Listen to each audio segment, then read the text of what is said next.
തദ്ദേശ സ്വയംഭരണ സ്ഥാപനങ്ങളിലേക്കുള്ള തിരഞ്ഞെടുപ്പ് അടുത്തിരിക്കുന്ന ഈ നിർണായക ഘട്ടത്തിൽ കേരള രാഷ്ട്രീയം ചർച്ച ചെയ്യുന്നത് ഗർഭം കലക്കലാണ്. അതോടൊപ്പം തന്നെ ലൈംഗിക ആരോപണങ്ങളും. സ്വർണ്ണക്കടത്ത് ബന്ധപ്പെട്ട കേസുകളൊന്നും ചർച്ചയേ ചെയ്യുന്നില്ല. എന്തായാലും ഇപ്പോൾ ഗർഭം കലക്കും ഗർഭം ഉണ്ടാക്കലുമൊക്കെ സജീവമായി ചർച്ച ചെയ്യപ്പെടുന്ന വിഷയമാണ്. പൊതുസമൂഹത്തിൽ ഇത് വലിയ സ്വാധീനം ചെലുത്തുകയും ഭരണപക്ഷത്തെ ഈ സ്വർണ്ണക്കൊള്ള വലിയ പ്രതിരോധത്തിലാക്കുകയും ചെയ്യുന്ന സാഹചര്യമാണ് നിലവിലുള്ളത്. ഈ രാഷ്ട്രീയ കോലാഹലങ്ങൾക്കിടയിൽ ഭരണകക്ഷിക്കെതിരെയും പ്രമുഖ വ്യക്തികൾക്കെതിരെയും ഒക്കെ തന്നെ മുൻപ് ഉയർന്നിട്ടുള്ളതും ശ്രദ്ധേയമായ മറ്റു ചില കേസുകളും ആരോപണങ്ങളും ഒക്കെ തന്നെ വീണ്ടും സജീവ ചർച്ചാ വിഷയമാവുകയാണ്. അത് സ്വാഭാവികമാണ്. നിലവിലത്തെ സാഹചര്യത്തിൽ ചില രാഷ്ട്രീയ വിവാദങ്ങൾ ഒരു വിഷയത്തിൽ നിന്ന് പൊതു ശ്രദ്ധ വ്യതിചലിപ്പിക്കാനുള്ള തന്ത്രമായി ഉപയോഗിക്കപ്പെടുന്നുണ്ടോ എന്ന സംശയം ചില രാഷ്ട്രീയ നിരീക്ഷകർ ഉന്നയിക്കുന്നുണ്ട്. അതുകൊണ്ട് തന്നെ കഴിഞ്ഞ കാലങ്ങളിൽ നിയമപരവും ധാർമ്മികവുമായിട്ടുള്ള ചോദ്യങ്ങൾ ഈ ഘട്ടത്തിൽ വിശാലമായിട്ടുള്ള രാഷ്ട്രീയ പരിശോധനയ്ക്ക് വിധേയമാക്കേണ്ടത് അത്യാവശ്യമാണ്. ഈ പശ്ചാത്തലത്തിൽ മുഖ്യമന്ത്രിയുടെ മരുമകന് സംസ്ഥാന മന്ത്രിസഭയിലെ അംഗവുമായിട്ടുള്ള PM മുഹമ്മദ് റിയാസുമായി ബന്ധപ്പെട്ട ഒരു പഴയ നിയമപരമായിട്ടുള്ള കേസ് അതിപ്പോൾ വീണ്ടും പൊതുജന ശ്രദ്ധയിലേക്ക് കൊണ്ടുവരേണ്ടതായിട്ടുണ്ട്. 2015 അദ്ദേഹത്തിന്റെ മുൻ ഭാര്യ ഡോക്ടർ സമീഹ സൈദുലി മുഹമ്മദ് റിയാസിനെതിരെ കോഴിക്കോട് ചീഫ് ജുഡീഷ്യൽ മജിസ്ട്രേറ്റ് കോടതിയിൽ ഗാർഹിക പീഡന നിയമപ്രകാരം ഹർജി ഫയൽ ചെയ്തിരുന്നു. വിവാഹബന്ധം നിലനിൽക്കെ വർഷങ്ങളോളം താൻ കടുത്ത ശാരീരികവും മാനസികവുമായിട്ടുള്ള പീഡനങ്ങൾ അനുഭവിച്ചുവെന്നും മക്കളെ സംബന്ധിച്ചുള്ള ആശങ്കകളൊക്കെ തന്നെ നിലനിൽക്കുന്നുവെന്നും ഹർജിയിൽ അവർ ശക്തമായി വാദിച്ചിരുന്നു.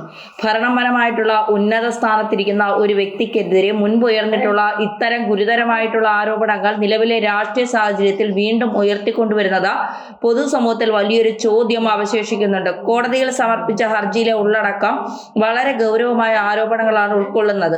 2022 വിവാഹശേഷം ഭാര്യ എന്ന നിലയിൽ തനിക്ക് വിദ്യാഭ്യാസം പൂർത്തിയാക്കിയിട്ടുള്ളതും ജോലി ചെയ്യുന്നതിനുള്ള സ്വാതന്ത്ര്യം നിഷേധിക്കപ്പെട്ടതുമായിട്ട് ഡോക്ടർ സമീഹ പരാതിയിൽ വ്യക്തമാക്കിയിരിക്കുന്നു. കൂടാതെ സുഹൃത്തുക്കളെ കാണാനോ വിനോദങ്ങളിൽ ഏർപ്പെടാനോ ഉള്ള സ്വാതന്ത്ര്യം പോലും നിഷേധിക്കപ്പെട്ടു. ഇതിലുപരിയായിട്ട് ശരീരഘടനയുമായി ബന്ധപ്പെട്ട മാനസിക പീഡനങ്ങൾ, സാമ്പത്തികപരമായിട്ടുള്ള ആവശ്യങ്ങൾ, അതായത് സ്വർണത്തിന് വേണ്ടിയുള്ള നിർബന്ധം, 70 പവൻ സ്വർണം കൈക്കലാക്കിയത് തുടങ്ങിയ കാര്യങ്ങളൊക്കെ തന്നെ ഹർജിയിൽ രേഖപ്പെടുത്തിയിട്ടുണ്ട്. കോടതി ഈ ഹർജി സ്വീകരിക്കുകയും എതിർകക്ഷിയായിട്ടുള്ള റിയാസിന് നോട്ടീസ് അയക്കുകയും ചെയ്തിരുന്നു. ഭരണഘടനാ പദവിയിലുള്ള ഒരു വ്യക്തിക്കെതിരെ നിയമ നടപടിക്ക് തുടക്കമിട്ട ഈ കേസിന്റെ പൂർണ്ണമായ നിയമപരമായിട്ടുള്ള പരിണതഫലങ്ങൾ സമൂഹം ചർച്ച ചെയ്യേണ്ടതുണ്ട്. ഇവിടെ രാഷ്ട്രീയത്തിന് ധാർമ്മികമായും ഉന്നയിക്കാനുള്ള സുപ്രധാനമായ ചോദ്യം, നിലവിലെ രാഷ്ട്രീയ എതിരാളികൾക്കെതിരായ കേസുകളിൽ സംസ്ഥാന സർക്കാർ കാണിക്കുന്ന ശുഷ്കാന്തി സ്വന്തം മന്ത്രിസഭയിലെ അംഗത്തിനെതിരെ മുൻപ് നിലനിന്നിരുന്ന ഇത്തരം ഗാർഹിക പീഡന ആരോപണങ്ങളിൽ പുലർത്തുമോ എന്നത് തന്നെയാണ്. ഇത്തരത്തിൽ റിയാസിന്റെ മുൻ ഭാര്യ ഈ കേസിൽ തുടർ നടപടികൾ ആവശ്യപ്പെട്ടുകൊണ്ട് മുഖ്യമന്ത്രിയെ സമീപിക്കുകയാണെങ്കിൽ ഈ വിഷയത്തിൽ മുഖ്യമന്ത്രി നിയമപരമായിട്ടുള്ള അന്വേഷണത്തിന് ഉത്തരവിടുകയും ഒരു പ്രത്യേക അന്വേഷണ സംഘത്തിന് രൂപം നൽകുകയും ചെയ്യുമോ? സുപ്രധാന ചോദ്യമാണിത്.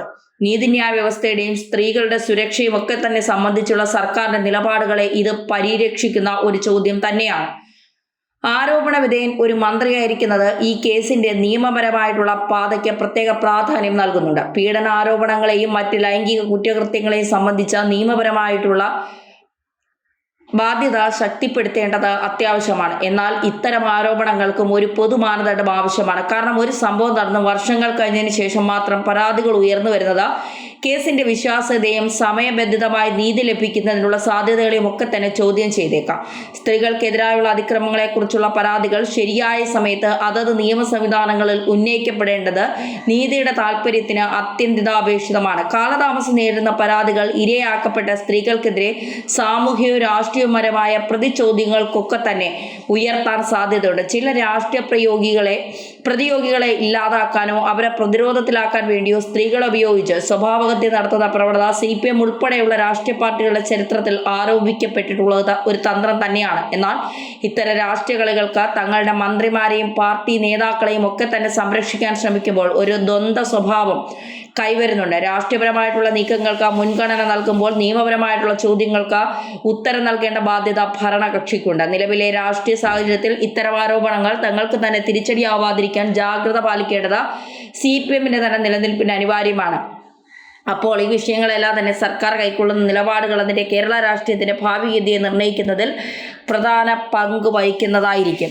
തീർച്ചയായിട്ടും ഇത്തരം കാര്യങ്ങൾ ഇപ്പോൾ മുകേഷിനോട് കഴിഞ്ഞ ദിവസം രാഹുൽ മാങ്കൂട്ടവുമായി ബന്ധപ്പെട്ട വിഷയം ചോദിച്ചപ്പോൾ മുകേഷ് വാ തുറന്നില്ല. മുകേഷിന് വാ തുറക്കാൻ കഴിയില്ല. കാരണം മുകേഷിനെതിരെ ഇത്തരം ആരോപണങ്ങൾ നിലനിൽക്കുന്നുണ്ട്. അതിൽ പാർട്ടി എടുത്ത നിലപാട് എന്താണ് എന്നുള്ള ഒരു വലിയ ചോദ്യമാണ്. ഇവിടുത്തെ മീഡിയ അല്ലെങ്കിൽ മാധ്യമ പടകൾ അല്ലെങ്കിൽ CPM അനുകൂല മാധ്യമങ്ങൾ, മാധ്യമ പ്രവർത്തകർ അടക്കം എന്ത് നിലപാട് സ്വീകരിച്ചു എന്നുള്ളത് ഒരു വലിയ ചോദ്യം തന്നെയാണ്. അത്തരം ചോദ്യങ്ങൾ നിലനിൽക്കുമ്പോൾ ഇത്തരത്തിൽ റിയാസിന്റെ മുൻ ഭാര്യ അടക്കം രംഗത്തെത്തി പഴയ പരാതിയുമായി ബന്ധപ്പെട്ട അവർ തനിക്ക് അന്ന് നേരിട്ട ബോഡി ഷെയ്മിങ് അടക്കം, തൻ്റെ സ്വർണം കൈക്കലാക്കിയതടക്കം, തന്നെ ശാരീരികമായി ഉപദ്രവിച്ചതടക്കമുള്ള പരാതികൾ മുഖ്യമന്ത്രിക്ക് നേരിട്ട് സമർപ്പിച്ചാൽ, മുഖ്യമന്ത്രിയുടെ ഓഫീസിലെത്തി അവർ നേരിട്ട് സമർപ്പിച്ചാൽ റിയാസിനെതിരെ മുഖ്യമന്ത്രി എന്ത് നടപടിയാകും സ്വീകരിക്കുന്നത്? ഒരു അന്വേഷണ ഉദ്യോഗസ്ഥനെ വെച്ച് റിയാസിനെതിരെ മുഖ്യമന്ത്രി അന്വേഷണം ആരംഭിക്കുമോ? ഇതൊക്കെ സാധാരണക്കാരൻ്റെ ചോദ്യങ്ങളാണ്. ഈ ചോദ്യങ്ങൾക്ക് മറുപടി വേണം. മാത്രമല്ല, ഈ ഗർഭമുണ്ടാക്കലും ഗർഭം കലക്കലും ഒക്കെ പലരുടെയും സ്വകാര്യതയാണ്.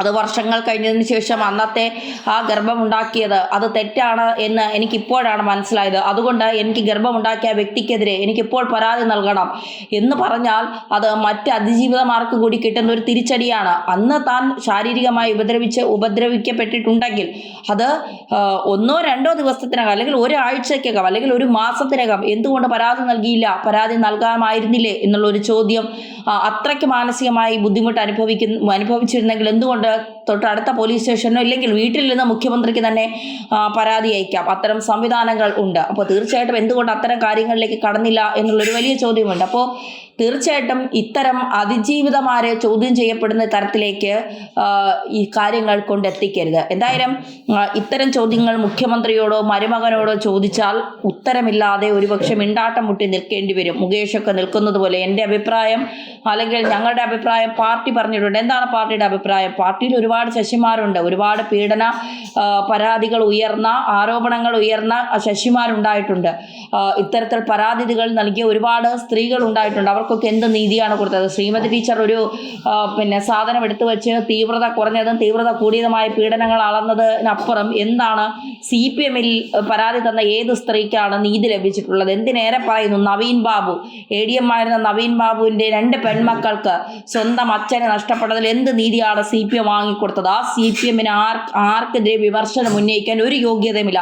രാഹുൽ മാങ്കൂട്ടം തെറ്റുകാരനാണെങ്കിൽ തീർച്ചയായിട്ടും രാഹുൽ മാങ്കൂട്ടം ശിക്ഷിക്കപ്പെടണം. ഇന്നലെ മറ്റൊരു യുവതി കൂടി പരാതി കൊടുത്തതിൻ്റെ അടിസ്ഥാനത്തിൽ രാഹുൽ എന്ന് പറയുന്ന പൊതുശല്യം, ലൈംഗിക വൈകൃതൻ, അങ്ങനെ തന്നെ പറയേണ്ടി വരണം, ലൈംഗിക വൈകൃതൻ, സ്ത്രീയെ ഉപഭോഗ വസ്തുവായി മാത്രം കാണുന്ന ഒരു കാമപിശാച് അല്ലെങ്കിൽ കാമവെറിയൻ, അവൻ ഇനി ഒരിക്കലും ഒരു രാഷ്ട്രീയത്തിലും തുടരാൻ അവന് അർഹതയില്ല, അവകാശമില്ല. അതൊരു യാഥാർത്ഥ്യമാണ്. അവനെ ആ ഒരു ജനപ്രതിനിധിയായിരിക്കാൻ പോലും യോഗ്യതയില്ലാത്തവനെ തീർച്ചയായിട്ടും അത് ശിക്ഷിക്കപ്പെടുക തന്നെ വേണം. കോടതി അത് കണ്ടെത്തി കോടതിയുടെ അടുത്ത കാര്യങ്ങൾ എത്തുമ്പോൾ അത് എന്താണ് എന്നുള്ളത് കോടതി തീരുമാനിക്കട്ടെ. എന്തായാലും ഈ ഒരു അവസരത്തിൽ മുഖ്യമന്ത്രിയോടുള്ള ചോദ്യമാണ്, റിയാസിൻ്റെ മുൻ ഭാര്യ മുഖ്യമന്ത്രിയുടെ അടുത്തെത്തിയാൽ, മുഖ്യമന്ത്രിയുടെ പരാതിയുമായി അടുത്തെത്തിയാൽ മുഖ്യമന്ത്രി ഏത് തരത്തിൽ നടപടിയെടുക്കും? നടപടിയെടുക്കുമോ അതോ കൈമലർത്തി കാണിക്കുമോ?